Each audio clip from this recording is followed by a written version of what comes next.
Je pense que nous allons apporter un petit message qui sera diffusé.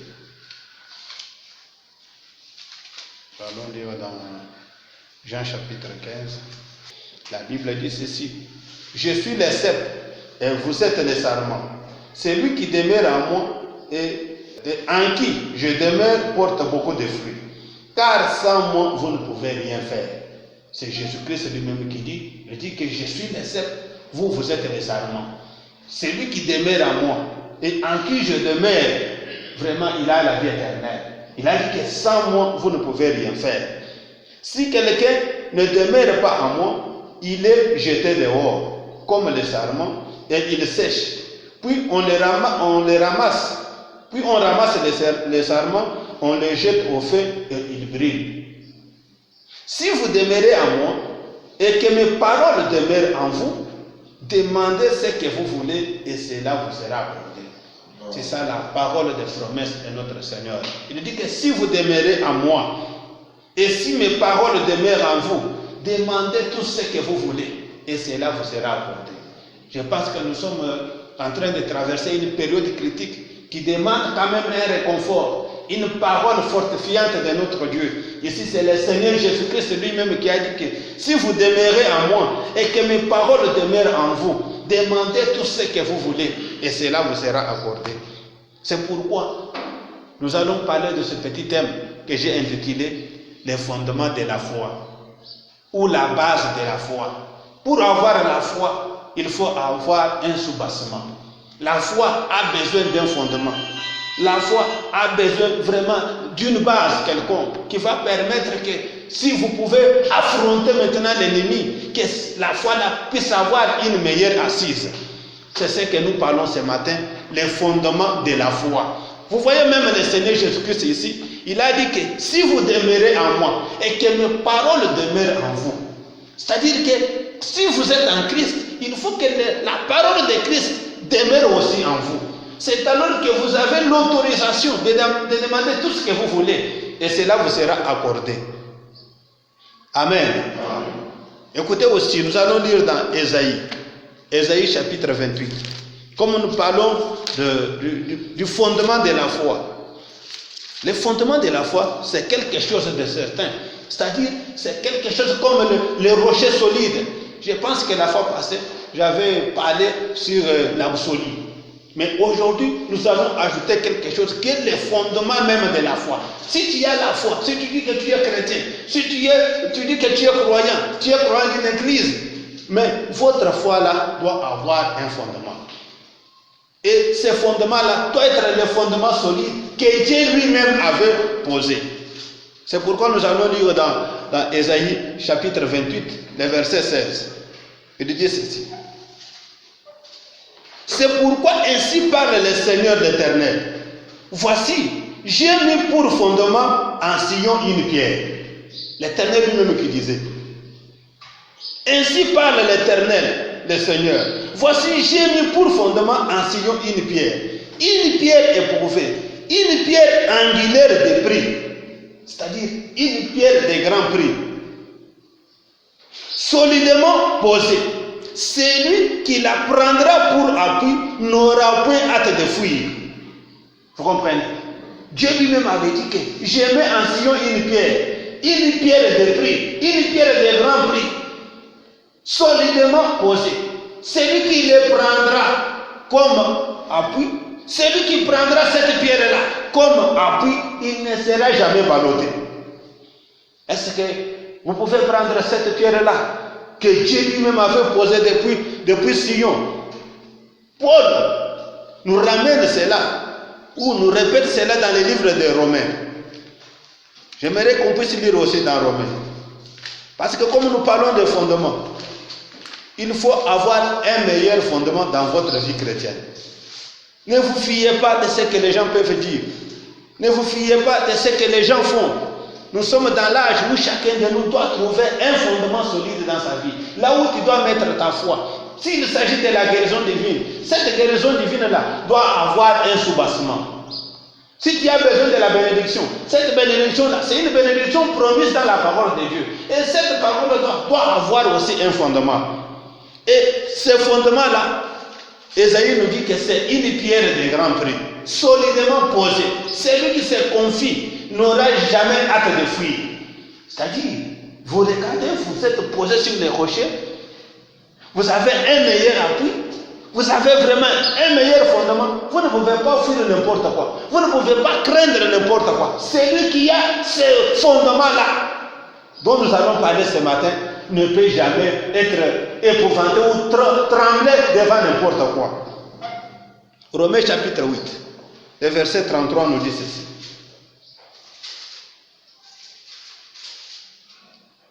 Qui accusera les élus de Dieu? Non, c'est chapitre 9, verset 33. Il dit ceci. Je peux commencer même à partir du verset 30. Que dirons-nous donc? Les païens qui ne cherchaient pas la justice ont obtenu la justice. La justice qui vient de la foi. Tandis que Israël, qui cherchait une loi de justice, n'est pas parvenu à cette loi. Pourquoi? Parce que Israël l'a cherché non par la foi, mais comme provenant des œuvres. Ils se sont heurtés contre la pierre d'achoppement. Israël cherchait vraiment un fondement, mais au moyen de ses œuvres. Il croyait qu'à partir de ses œuvres, il sera justifié. À partir de ses œuvres, Dieu va les gracier, Dieu va les comprendre. Non, nous ne sommes pas sauvés par nos œuvres. Nous sommes sauvés par la grâce de Dieu. Écoutez, selon qu'il est écrit, voici j'ai mis en Sion une pierre d'achoppement et un rocher de scandale. Et celui qui croit en lui ne sera point confus. Hein? C'est comme Paul ajoute encore quelque chose aussi. Voici j'ai mis en Sion une pierre d'achoppement. Tandis que Ésaïe nous a dit que c'est une pierre de grand prix. Celui qui va se confier dans cette pierre-là n'aura pas hâte de fuir. Mais Paul ici dans le livre de Romains, il dit que cette pierre-là, c'est une pierre d'achoppement. Un rocher de scandale. Et celui qui croit en lui ne sera point confus. Quel genre de pierre alors? Quel genre de fondement? Est-ce que c'est différent de ce qu'Ésaïe a parlé? Non, c'est toujours la même chose. Ce rocher ici, ce rocher de scandale ici, cette pierre d'achoppement ici, n'est rien d'autre que le Seigneur Jésus-Christ. Quand il est venu, tout le monde qui de son temps, quand on le voyait, oh, c'est l'enfant de Marie, l'enfant illégitime. C'était un achoppement. Parce qu'il était venu d'une manière à scandaliser les uns et à sauver aussi les autres. Quand il a envoyé un message, le message a toujours une double, une double, comment dirais-je, un travail double pour sauver. Le même message là, les autres s'achoppent, ils sont scandalisés, mais Christ était venu, lui les rochers solides. Ceux qui se confiaient en lui, ils étaient sauvés, ils sont en sécurité. Et ceux qui le méprisaient n'ont pas eu la vie sauve. C'était comme ça du temps d'Israël. Et vous savez que c'était un achoppement pour Israël. Israël, quand il cherchait le roi, lui, dans son idée, il croyait que le Seigneur, quand il viendra comme roi d'Israël, il sera comme Samson, il sera comme David, il sera comme Saül, un géant. Parce qu'il cherchait un roi qui pouvait dominer sur eux. C'était le temps où ils avaient refusé Samuel pour qu'il ne puisse plus régner sur eux. Mais voilà le miracle de Dieu. Alors qu'Israël cherchait un roi, Dieu leur a donné un bébé. C'était un achoppement.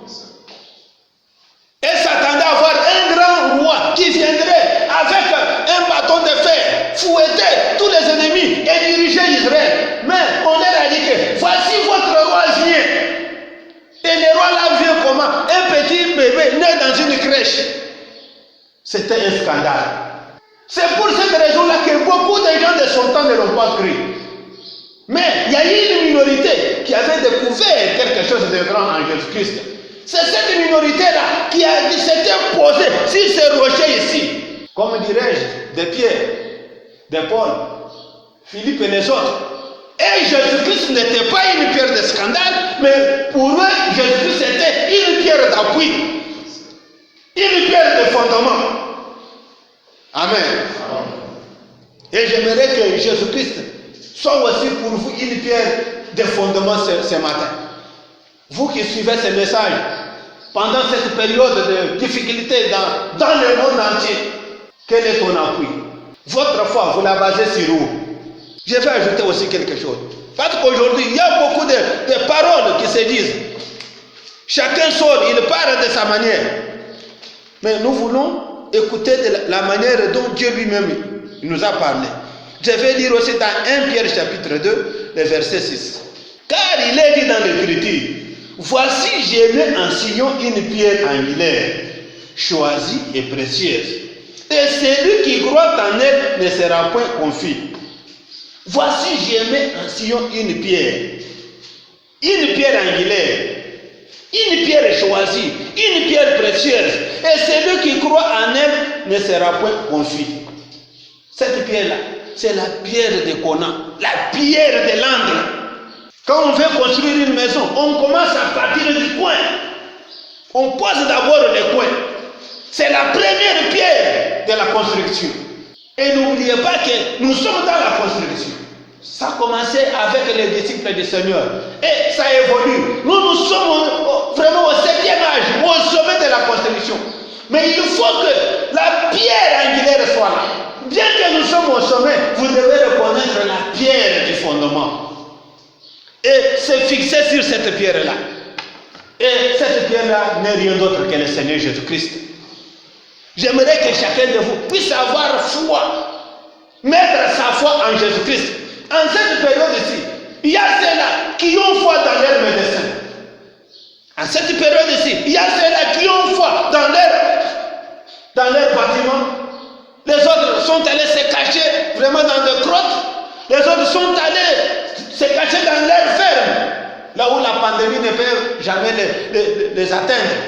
Les autres, ils ont assez de moyens, ils ont de l'argent. Mais vous qui me suivez, vous avez quoi ce matin? Votre foi est basée sur où? Il y a ceux-là qui se confient dans leur argent, dans leur richesse. Ils savent que même si la maladie m'a attrapé aujourd'hui, j'irai là-bas, on va me guérir. Et aujourd'hui, avant cette grande maladie, lorsque les Africains tombaient malades, tout le monde voulait aller en Europe, tout le monde voulait aller aux États-Unis. Maintenant, qui peut accepter d'aller aux États-Unis pour être soigné? Personne. C'est pourquoi il faut comprendre qu'il faut avoir un véritable fondement. Le fondement, ce n'est pas un pays, ce n'est pas un président, ce n'est pas un roi, ce n'est pas la science. Nous devons nous confier en Jésus-Christ. C'est lui qui a le dernier mot. S'il n'a pas encore décidé, malgré même si vous tombez malade de coronavirus, vous n'allez pas mourir. Parce qu'il est le Dieu qui nous guérit de toutes les maladies. Bien-aimés frères et sœurs, alors que les autres se confient dans leur président, se confient dans leurs médecins, les produits qu'ils ont fabriqués. Mais j'aimerais que ce matin, que votre foi soit basée sur le Seigneur Jésus-Christ. Écoutez ce que nous dit le prophète dans le message, le fondement fondamental pour la foi. C'est un message du 13 janvier 55. Oh, nous attendons tellement de gens dire. Nous entendons les gens dire. Eh bien, si seulement j'avais la foi, si seulement j'avais la foi, je pouvais déplacer la montagne. Si j'avais la foi, je pouvais avoir beaucoup d'argent. Si j'avais la foi, je pouvais même guérir de cette maladie-là. Mais vous cherchez quel modèle de foi? La foi ne signifie pas des longues réunions de prière qui n'en finissent pas. Par exemple, aujourd'hui, qui va prier à haute voix? Qui va se mettre sur la route et commencer à prêcher? Qui va ouvrir son église pour faire une réunion de 6 heures? C'est le moment de voir la véritable foi maintenant. La foi ne signifie pas des longues réunions de prière qui n'en finissent pas. Elle ne signifie pas des longues jeûnes. La foi, c'est une chose inconsciente. Votre réelle foi, vous en êtes inconscient. Vous ne savez pas cela. La foi que vous avez, c'est quelque chose dont vous êtes inconscient. La foi que vous avez, vous êtes inconscient de cette foi-là. Peut-être vous croyez que quand on va ouvrir les églises, j'aurai vraiment une grande foi, je vais louer le Seigneur. C'est le moment de louer le Seigneur maintenant. Quand on va ouvrir les églises, je vais chanter. C'est le temps de chanter. Parce que nos grands frères, nous allons lire dans Hébreux chapitre 11, ils n'avaient pas d'église, des églises où aller. Ils s'est confié en Jésus-Christ. Pouvez-vous imaginer, Jésus s'est demandé s'il avait la foi ou non pour arrêter le vent. C'est une question qui vous est posée. Lorsque Jésus marchait, lorsqu'il était dans la barque avec les disciples, et que la barque, ou bien leur petit bateau était vraiment bougé, secoué, bouleversé par la tempête. Est-ce que Jésus pouvait se poser la question s'il avait la foi ou non d'arrêter la tempête? Mais votre foi est inconsciente maintenant. Vous regardez aux autres choses. Et est-ce que Jésus pouvait se poser des questions et calmer les vagues? Ou s'il avait suffisamment de foi pour ressusciter Lazare? Est-ce que Jésus pouvait se poser des questions? Quand on l'a amené à la tombe de Lazare, est-ce qu'il pouvait se poser des questions? Est-ce que réellement, Lazare, il est mort, ça fait combien de jours? Déjà 3 jours.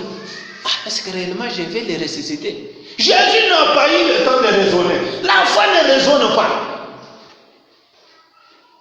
C'est pourquoi, quand vous voyez, vous commencez à rétrograder, vous entrez dans la médisance, dans l'hypocrisie, dans les histoires du monde là. Votre foi diminue déjà. Jésus ne s'est pas posé de questions s'il allait ressusciter Lazare ou pas. Il savait qu'il avait la foi. Il avait la puissance et l'autorité de la résurrection. Et si vous aussi ce matin, vous avez cru en Jésus, la même puissance qui était en Jésus là est dans les croyants. La même puissance là est dans ses disciples. La même vie là est dans ses disciples. Écoutez, il n'a jamais mis sa foi en question. C'est-à-dire, il n'a jamais douté de sa foi. Peu importe les circonstances, peu importe la maladie qui venait devant lui, Jésus n'a jamais mis en question sa foi. Eh bien, premièrement, avant que nous puissions avoir la foi, nous devons avoir un fondement pour la foi. Voilà un peu la chose. Il doit y avoir quelque chose là derrière.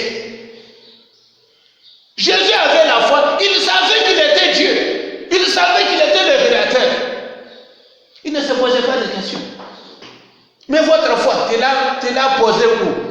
Votre foi a quel genre de fondement?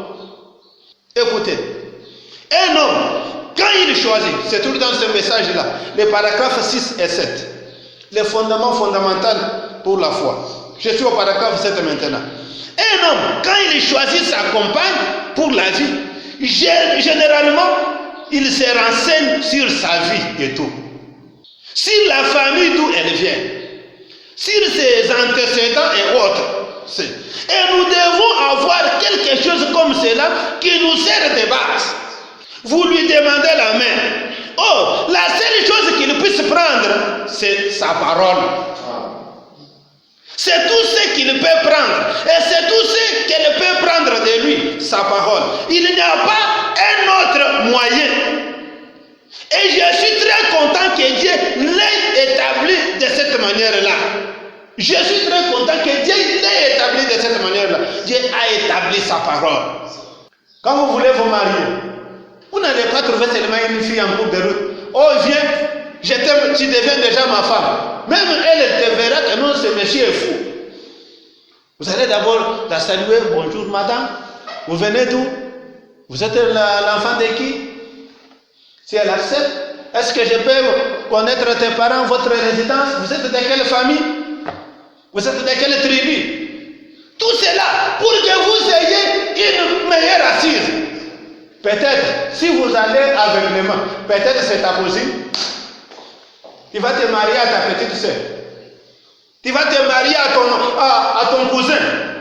Non, il faut avoir quelque chose sur lequel baser votre foi.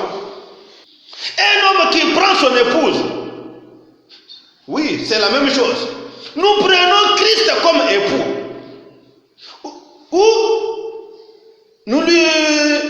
Ou bien lui-même, il nous prend comme épouse. Nous devons simplement établir cela sur la parole. Nous prenons Christ comme époux. Vous devez savoir qui est Christ.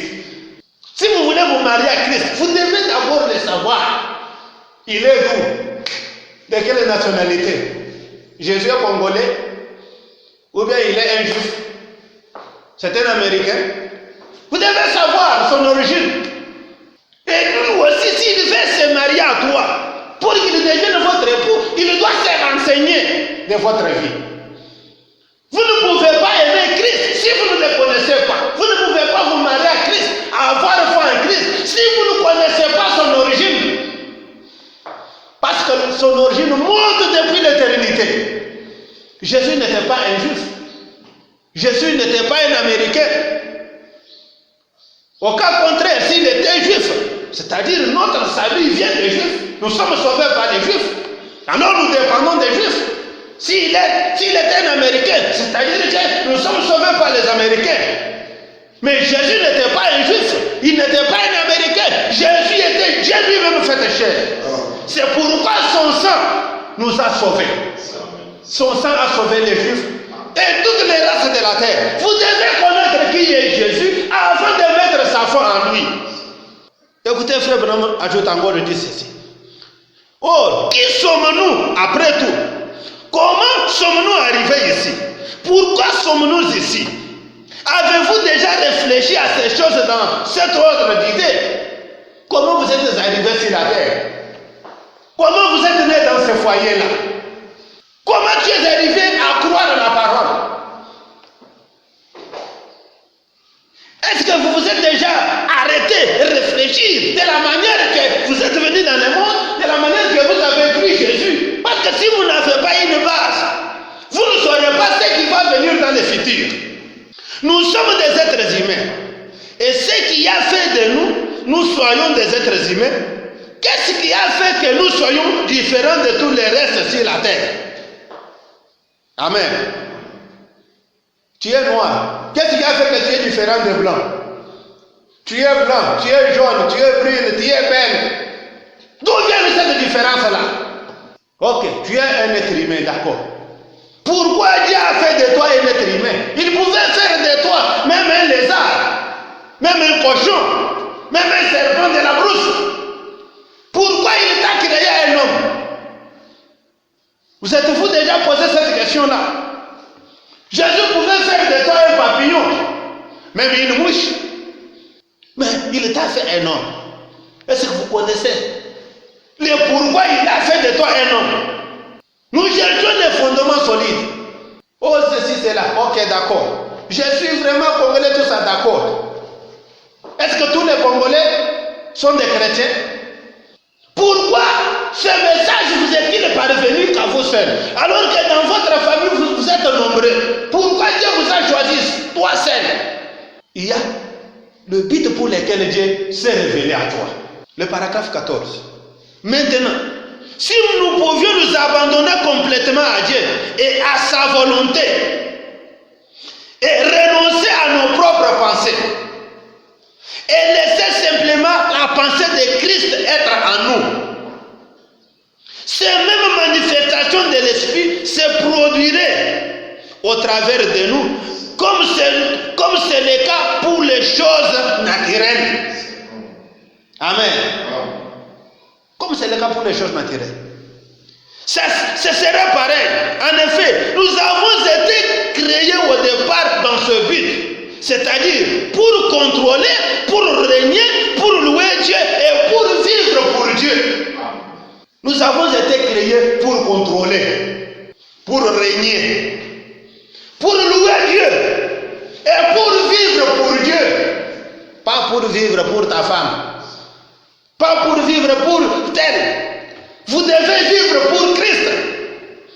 Or Jésus a dit, si vous demeurez en moi et que mes paroles demeurent en vous, vous pouvez demander tout ce que vous voulez et cela vous sera accordé. Quand ces paroles vont demeurer en vous, si vous demeurez en moi et que mes paroles demeurent en vous, oh, le Père et sa parole sont inséparables. Le Père, c'est-à-dire Dieu Jéhovah là, et sa parole sont inséparables. Parce que la parole, c'est son Fils. Au commencement était la parole, et la parole était avec Dieu, et la parole était Dieu. Vous êtes la lumière du monde. Une ville située sur une grande montagne, qui ne peut être cachée. Si vous avez la parole de Dieu en vous, vous devenez une grande ville située sur une haute montagne. Une ville sur la montagne, comment elle peut se cacher? Le prophète nous dit, sur le paragraphe 23, les gens de l'Ancien Testament n'avaient pas cette présence. Vous n'êtes pas conscient. Parfois, vous vous référez à Élie. Aussi, j'étais Élie. Vous vous référez à Moïse. Aussi, j'étais Moïse. Si je vivais du temps de Moïse. Mais ce que vous êtes dépasse ce qu'avait Moïse. Ce que vous avez entre vos mains là, dépasse ce qu'avait Moïse et Élie, les gens de l'Ancien Testament. Ces hommes-là, c'était des grands hommes ordonnés par Dieu. Mais ils n'avaient cependant pas de privilèges que vous avez. Ils n'avaient pas ce privilège. Il ne leur a pas été donné la puissance d'accomplir comme vous avez reçu chacun de vous qui est en Christ. Ces gens-là vivaient sous l'ombre. Mais vérifiez ta vie avec la vie d'Élie. Vérifiez ta vie avec la vie d'Élisée. Qu'est-ce que toi tu as déjà fait? La Bible dit, et le prophète l'apprend aussi, ils ont vu d'avance ces jours, ils l'ont salué de loin et ils l'ont cru. Moïse, Josué, Élie, ils ont vu ces jours, quel jour? Le 7e jour dans lequel vous vivez. Ils ont salué ces jours de loin. Ils croyaient ils savaient que les gens qui vont vivre dans le 7e jour seront tellement victorieux que nous qui sommes dans l'âge, le premier âge. C'est-à-dire que les œuvres que Moïse a fait, Samson, David et les autres, nous devons en faire plusieurs. Parce que ce que nous avons dépasse ce qu'avait David. Bien-aimés frères et sœurs. Oh, si les corps de Satan, écoutez un peu cette déclaration. Si le corps de Satan, en étant actionné par l'incrédulité, Satan aussi a son corps, actionné par l'incrédulité, les doutes et la peur, produit ce que les Écritures annoncent. Ah? Qu'est-ce que le corps de Satan produit? Au moyen de l'incrédulité, au moyen de la peur, il produit la maladie, il produit les désastres. Il produit toutes ces choses-là. Alors, si les gens produisent cela par leur incrédulité, les gens qui ne croient pas, produisent cela. Mais, qu'en sera-t-il avec les gens qui ont la puissance de Dieu? Comment ils devaient maîtriser ces choses et ramener ces choses à une réalité? Amen. Les gens de l'Ancien Testament, ils voulaient vivre ces jours-ci. Mais nous qui sommes dans ces jours, nous sommes tellement perdus. Nous devenons tellement plaintifs. Écoutez dans les messages une bannière, 19 janvier 62, le paragraphe 27. Au cours des âges, l'homme cherche à se débrouiller. Eh bien, c'est simplement la nature de l'homme. L'homme cherche toujours à se débrouiller. Maintenant, ce que nous essayons de faire, c'est d'établir un fondement ici pour quelque chose. Établir un fondement. Pour que quelque chose, nous allons demander au Seigneur puisse s'accomplir. Guérir les malades, accorder l'assurance. Et vous ne pouvez simplement pas sortir du coup là et avoir la foi pour quelque chose au sujet duquel vous n'avez rien. Il vous faut premièrement avoir quelque chose sur lequel la foi peut se reposer. Vous ne pouvez pas sortir de nous. Oh, ton montagne, lève-toi de là. Non, la montagne va regarder pour voir si vous croyez. Si derrière cette parole-là, il y a un fondement. Et d'ailleurs, les hommes de foi n'écrivent même pas. La prière de la foi, ce n'est pas une longue prière. La foi doit avoir une base. Quelle est cette base-là? C'est la parole. Même quand le diable est allé tenter Jésus était affamé pendant 40 jours. Le diable est allé, croyant Quand il va lui présenter à manger, Jésus allait vite manger. Mais Jésus a dit à Satan, il est écrit, l'homme ne vivra pas du pain seulement, mais de toute parole qui sort de la bouche de Dieu. Dans le message de la perfection, le paragraphe 9, 10 juin 56. Ensuite, on rattache cela au chapitre 10. Nous sommes arrivés à la foi qui possède une ombre de biens à venir. Nous entrons au chapitre 11 et il porte entièrement sur les merveilleuses ombres de la foi. Les héros de la foi. Comment, par la foi, ils ont fait telle et telle chose. Comment sans nous, ils ne pouvaient pas parvenir à la perfection. Parce qu'ils sont l'ombre de ce qui est à venir. Et puis, nous abordons le chapitre 11, ou plutôt le chapitre 12, Paul dit, puisque nous sommes environnés d'une si grande nuée de témoins. Nous sommes environnés d'une si grande, environnés de quoi? D'une si grande nuée de témoins. Rejetons donc tout fardeau et les péchés qui nous enveloppent si facilement. Et courons, allons avec la persévérance dans la carrière qui nous est ouverte. Le chapitre 13 nous dit, par ceci, Jésus-Christ est tout en tout. Il est le même hier, aujourd'hui et éternellement. Jésus-Christ est tout en tout. Il est le même hier, aujourd'hui et éternellement. Jésus ne faillit jamais. La parole de Dieu ne faillit jamais. Il y a eu un homme grand, un héros dans ce monde-ci. Il avait dit, je ne vais pas aller vivre au ciel, je ne vais pas vivre sur la terre. Parce que les cieux passeront, la terre passera. Mais on lui a posé la question, mon ami, tu vas aller vivre où? Parce qu'il n'y a que le ciel où les gens peuvent aller vivre et sur la terre. L'homme a dit, non, moi je vais aller m'asseoir sur la parole de Dieu. Parce que la parole de Dieu est immuable. La parole de Dieu ne passe jamais. Ayez foi dans la parole de Dieu. Quelles que soient les circonstances. Le monde passe toute sa convoitise. La terre passera. Les cieux passeront. Mais la parole de Dieu ne passera jamais.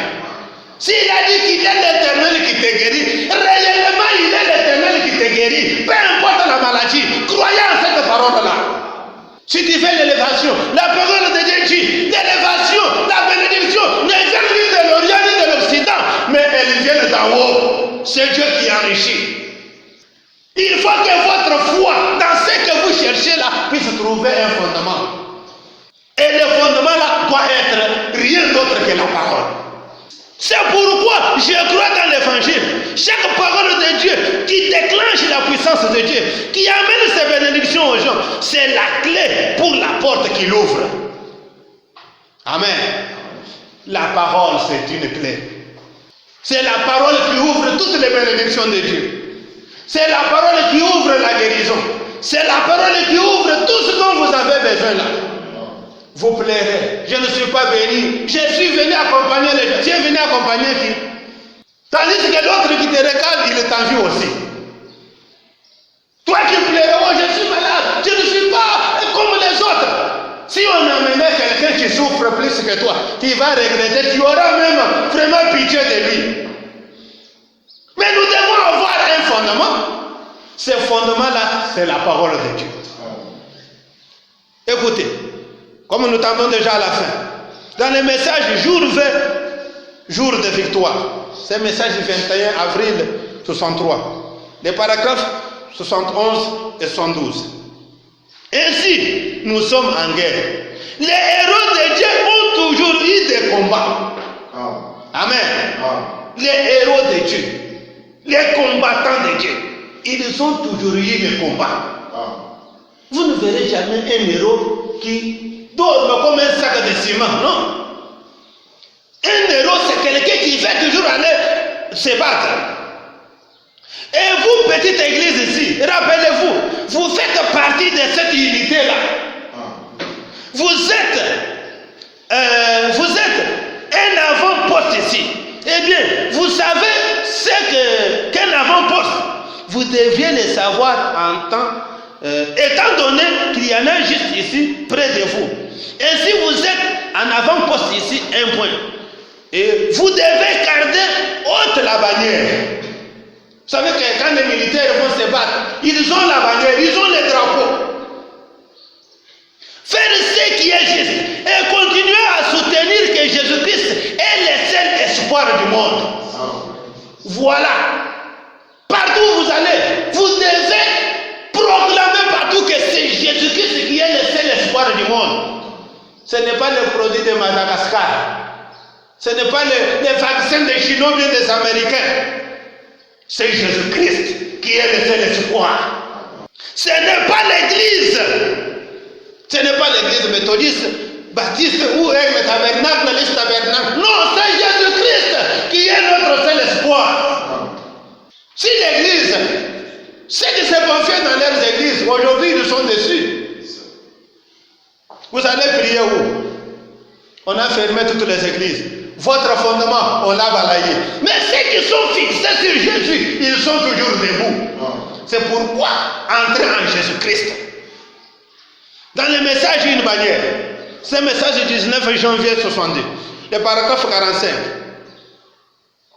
Oh, comme nous avons dit que les vainqueurs, ils ne se battent toujours. C'est Jésus-Christ, voyez-vous, c'est lui. Il est notre vainqueur. C'est lui. Il est le commandant en chef de l'opération. Jésus-Christ. Écoutez maintenant dans le message de la bannière, le paragraphe 45. Dieu sait réserver une bannière. Dieu vous donne quelque chose auquel vous accrochez. Amen. En ces temps de crise sanitaire, en ces temps de confinement, Dieu vous donne quelque chose à laquelle vous l'attachez. Une bannière, c'est comme un drapeau qui flotte.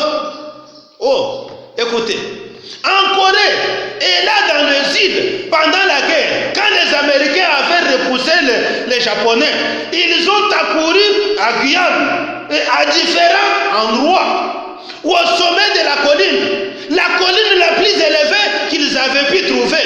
Et là, avec des larmes sur leurs joues et avec des cris, ils ont planté les drapeaux américains sur une haute montagne.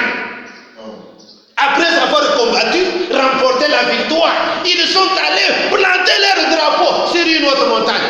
De sorte que même si les Japonais regardaient et ils voyaient les drapeaux américains flotter, ils étaient découragés. Et aujourd'hui, notre drapeau est en train de flotter.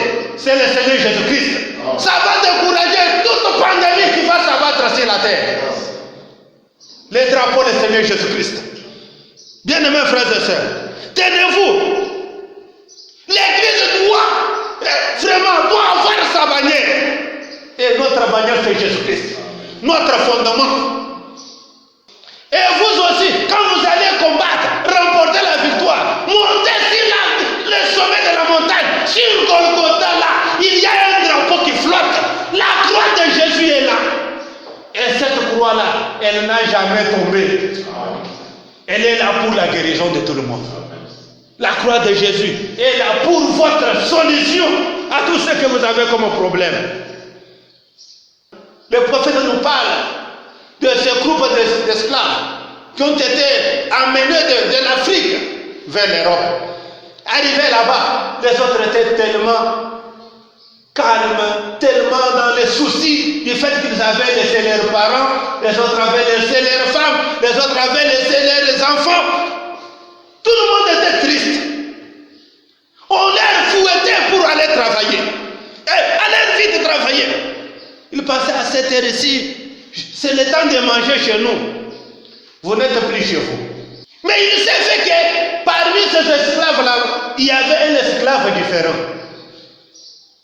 Un autre acheteur est venu. Il a dit que je vais acheter ce monsieur-là. Comment cet esclave-là était? Il était content. Lui n'attendait pas qu'on lui donne à faire. Lui-même allait travailler. Quand on disait, allons au champ, il était devant. Quand on disait, allez, fais vraiment débrousser là-bas, il était le premier. Alors un autre acheteur a dit, pourquoi lui il est en bonne santé comme ça? Il semble que c'est lui le chef de tous les esclaves. Le maître a dit, non, il n'est pas le chef. Ou bien vous le nourrissez beaucoup? Non, ils mangent tous ensemble. Mais qu'est-ce qui fait que lui est différent des autres?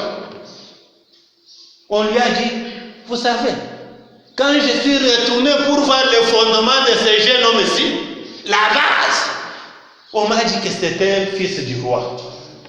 Dans sa tribu là en Afrique, son père c'était un roi d'une tribu. Ces garçons-là, en Europe, se comportaient comme les fils d'un roi. À l'étranger. Amen.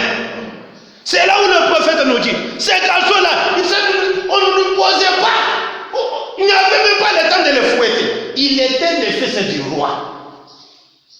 Il avait ce sang royal en lui. C'est ce que je vais vous dire pour terminer. Ce monde n'est pas chez nous. Ce monde rempli de microbes n'est pas chez nous. Mais notre Père, c'est un grand roi. Il est le roi des cieux et de la terre. Il est riche en or et en argent. Ne vous comportez pas comme les autres esclaves. Vous devez vous comporter comme un fils du roi, comme une fille du roi. Tu es roi, tu es prince sur la terre. Tu dois dominer sur toutes choses. Comprenez mon frère que les démons ne peuvent pas vraiment vous dominer. La maladie ne peut pas vous dominer. La pauvreté ne peut pas vous dominer. Les chagrins non plus. Comprenez que vous êtes enfant du roi. Et un enfant du roi, partout où il va, il est toujours enfant du roi. Pourquoi? Parce que si vous comptez sur ta richesse, mais cette personne-là qui n'a rien, elle va compter sur quoi?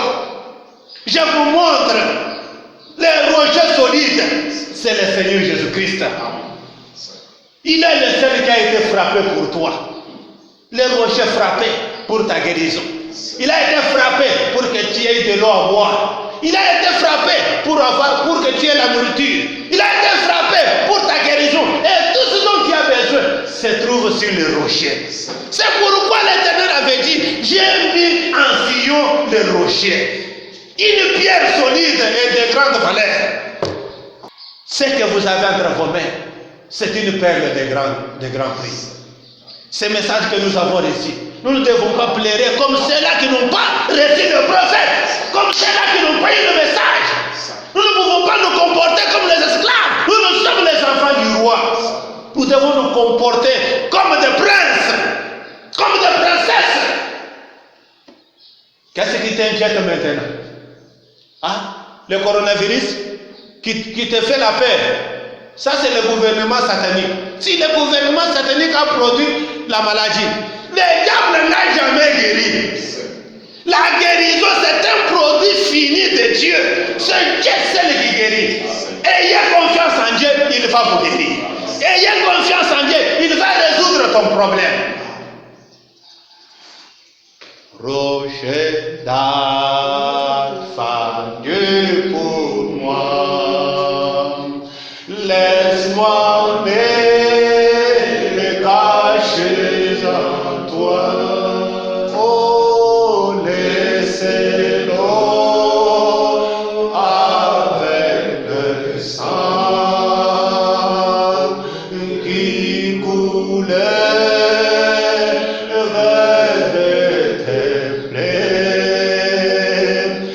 Et très double remède, me sauver, me rendre pur, que me lave pour à jamais, que mon zèle ne s'éteigne point. C'est l'agneau que mon péché. Oh, toi seul qui t'as sauvé. Oh, donne ma main, elle porte je m'attache à toi. Que chacun remercie le Seigneur. Seigneur, cette prédication, qu'il reçoit ce qu'il a comme besoin dans son cœur. Bénis tes enfants, Seigneur, qui se sont organisés, Seigneur. Bénis les administrateurs, bénis nos diacres, bénis l'aigle tabernacle, bénis tous les croyants et l'épouse dans le monde entier. Père Céleste, que tes riches bénédictions reposent sur chacun de nous, car je demande ceci avec foi, dans le précieux nom de notre Seigneur et Sauveur Jésus-Christ. Amen.